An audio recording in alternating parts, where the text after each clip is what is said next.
हाय friends, मैं हूं Manav. Welcome to movie Shoovy. करते हैं आपस में पदर नमस्कार, सत श्री अकाल, सलाम और जय हिंद। बात करेंगे बॉर्डर 2 की, मर्दानी 3 की, और दो नई पिक्चर आई हैं उसमें से एक काफ़ी अच्छी लगी मेरे को, और उसका रिव्यू शायद आपने देख लिया होगा, नहीं देखा तो देख लेना। पहले हम बात करेंगे पहले नई पिक्चरों की। छोटी छोटी पिक्चरें, क्या ये बड़ी बन सकती है कि नहीं बन सकती, फिर मर्दानी, और फिर बॉर्डर 2 से एंड करेंगे। देखो, ये पिक्चर रिलीज हुई है जो काफ़ी इफेक्टिव तरीके से, करीबन 2-3 हज़ार उसके एपिसोड बन चुके हैं। इसका नाम है भाभी जी घर पे हैं, और ये काफ़ी सारे एपिसोड रोज के हिसाब से आ जाते हैं। जितने भी आर्टिस्ट हैं ये करोड़पति हो गए होंगे अगर ये 1-1 लाख रुपए भी लेते होंगे एक एपिसोड का, तो मतलब मज़ेदार उनकी इनकम हो चुकी है। अब ये लोग रवि तिवारी और लोग मिलके सेम तरीके की कास्ट, बट थोड़ा सा क्रिंज और थोड़े चीप डायलॉग लेके उन्होंने एक मूवी बनाई है। डे वन का जो कलेक्शन है वो मात्र 25 लाख रुपए, और इतना ही होना चाहिए था। एक तो इसकी प्रमोशन नहीं हुई है, उन्होंने सोचा कि इतनी कल्ट फॉलोइंग है इसके टीवी सीरियल की, तो लोग जाके देखेंगे, हिचकी जैसा ही प्रोग्राम हो जाएगा। लेकिन ऐसा हुआ नहीं इस वजह से, क्योंकि थ्रू आउट ये क्रिंज टाइप का ही ट्रेलर था, डबल मीनिंग डायलॉग्स थे, और ये जो फैमिली ओरिएंटेड चीज़ थी जहाँ पर बच्चे बूढ़े जवान सारे इकट्ठे देख सकते थे। और स्पेसिफिकली आपको पता ही है, टीयर 2 और टीयर 3 में अभी भी टीवी का मतलब होता है कि सारे इकट्ठे बैठ के घर के परिवार के लोग देख लें, बट ये उस जोन के अंदर नहीं जाती है।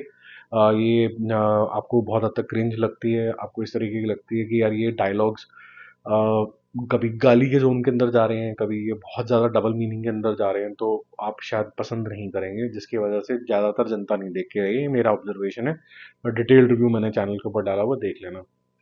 वध 2 एक ऐसी इंट्रीगनेस क्रिएट करती है कि आपको लगता है कि ऐसा एटमॉस्फेरिक बन चुका है माहौल, कि क्या मैं ढंग से समझ रहा हूँ जो हो रहा है कि नहीं हो रहा है, और अगर मेरे को 100% समझ में आ गया तो कोई ऐसा लूप होल तो नहीं है जो रह गया है। ये सेम फीलिंग है जो आपको थोड़ा बहुत कह सकते हैं कि दृश्यम में भी आती है, कि कोई लूप होल तो नहीं छोड़ दिया भाई। तो और वो लूप होल डिस्कस कर रहे हैं, उस तरीके की जोन के अंदर वो चलती रहती है। तो वध 2 भी उसी तरीके के, संजय मिश्रा, नीना गुप्ता, कुमुद मिश्रा जैसे लोग हैं, अमित सिंह भी हैं इसके अंदर जो इन्वेस्टिगेटर बने हुए थे। काफ़ी अच्छी तरीके की बनाई गई है। थोड़ी फास्ट ज़रूर हो सकती थी ये, थोड़ी तसल्ली बख्श जोन के अंदर जाती है। इसका भी करीबन 25 लाख रुपए का ही बिजनेस हुआ है। थोड़ा डिसअपॉइंटिंग है, क्योंकि ये पिक्चर इससे ज़्यादा डिजर्व करती थी। जो वर्ड ऑफ माउथ है वो स्ट्रॉन्ग जा रहा है, तो ऐसा हो सकता है कि नाइट शोज को मिला के ये 30 लाख रुपए तक टच कर जाए, बस इससे ज़्यादा की इसकी उम्मीद नहीं है। मर्दानी 3 स्टेबल है। आजकल जब भी वायरफ का कोई कंटेंट आता है उसको डिसमेंटल करने की पूरी कोशिश करी जाती है।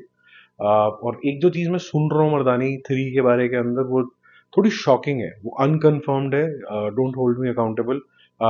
अभी आपने सुना होगा कि बॉम्बे शहर के अंदर और दिल्ली शहर के अंदर बहुत ज़्यादा पैनिक मचा हुआ है कि 100-150 लोग जो हैं वो गायब हो गए हैं। उसके अंदर बुजुर्ग तो नहीं, मतलब जितने यंग लोग हैं या फिर छोटी बच्चियां हैं उनको उठा के लेके जा रहे हैं।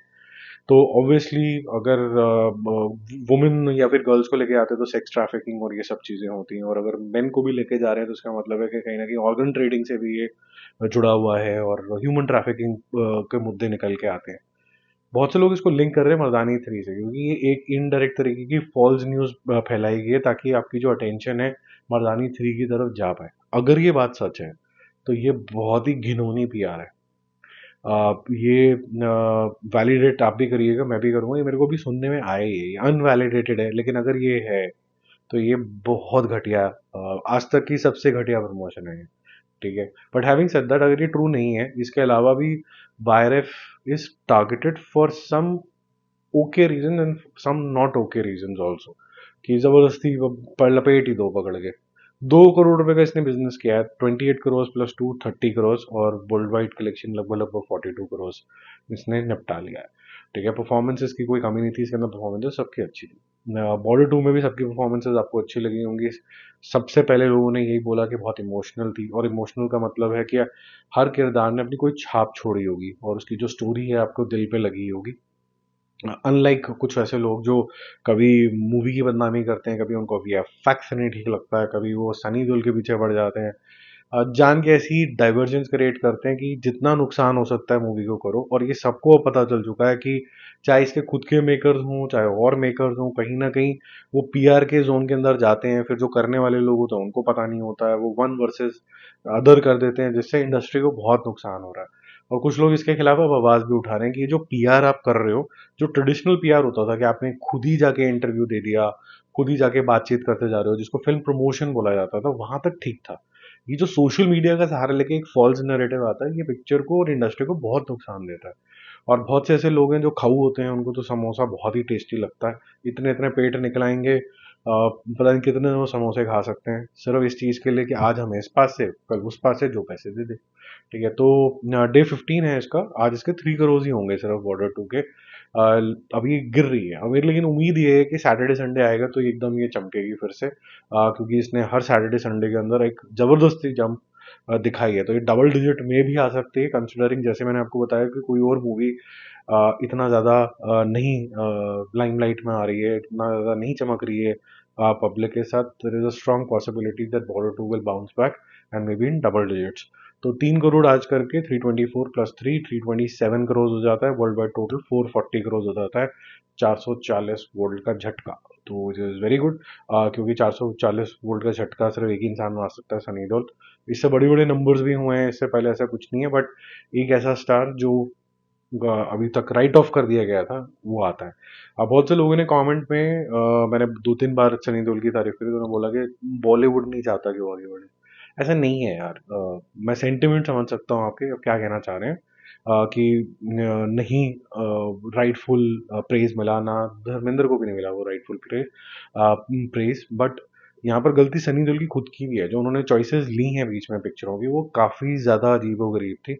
कभी श्रेष्ठ तल पड़ेगी, कोई पोस्टर बॉय टाइप की पिक्चर देख लेना, कर देना। ये कौन देखना चाहता है, पोस्टर बॉय एंड नसबंदी and all of this, who is interested in seeing a Sunny Deol in such a film, right? तो जो वो देखना चाहते हैं, वो कैरेक्टर ड्रिवन देखना चाहते हैं, मार धाड़ देखना चाहते हैं।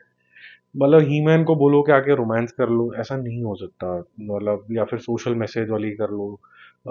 एक एक इमेज है उनकी, बहुत स्ट्रांग इमेज है। जैसे आर्नोल्ड को बोलो कि ये ऐसा कुछ कर लो, तो आप नहीं रेजिस्ट कर पाओगे इतनी इजीली, क्योंकि बहुत ही ज़्यादा स्ट्रांग पर्सनैलिटी है उसकी।